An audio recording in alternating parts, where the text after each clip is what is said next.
पुष्पों का श्रृंगार किया यहाँ पे। हाँ।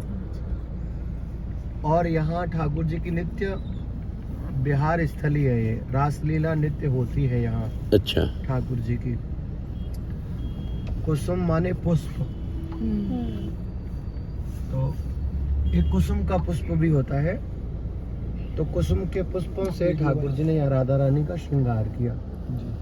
जब द्वारिका समुद्र में विलीन हो गई और ठाकुर जी अपनी लीलाओं को पूर्ण करके जाने लगे थे, तो ठाकुर जी ने अपनी 16,108 रानियों को ब्रज में भेजा और संग में ठाकुर जी का परपौत्र था, पड़पोता, जिसका नाम वज्रनाभ था।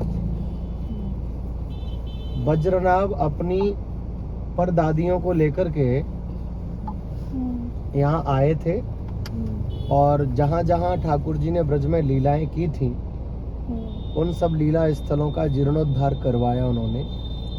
और यहीं पर कुसुम सरोवर पर ही 1 महीने तक भागवत कथा अपनी परदादियों को सुनवाई।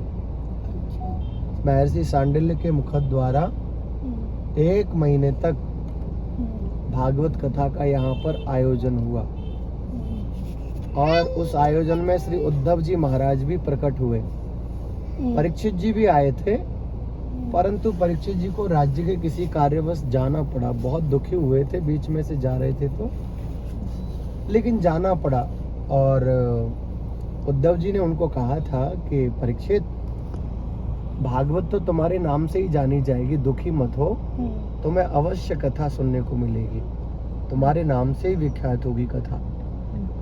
तो यहाँ पर 1 महीने की कथा में उद्धव जी प्रकट हुए और उद्धव जी यहीं पर सदा विराजमान रहते हैं। ये जो मंदिर की बैक साइड में आप देख रहे हैं ना, कितने सारे पेड़ पौधे हैं, ये सब उद्धव जी का रूप है।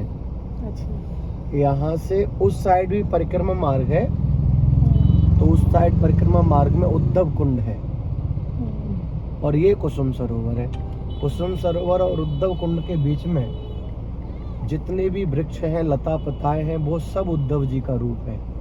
तो प्रणाम कर लो ऐसे कुसुम सरोवर तीर्थ को, जहाँ ठाकुर जी की नित्य विहार लीलाएं होती रहती हैं और जहाँ प्रिया प्रियतम की क्रीड़ा होती रहती है, ऐसे कुसुम सरोवर को प्रणाम कर लो आप लोग। ठीक है, बोलो कुसुम सरोवर। जय।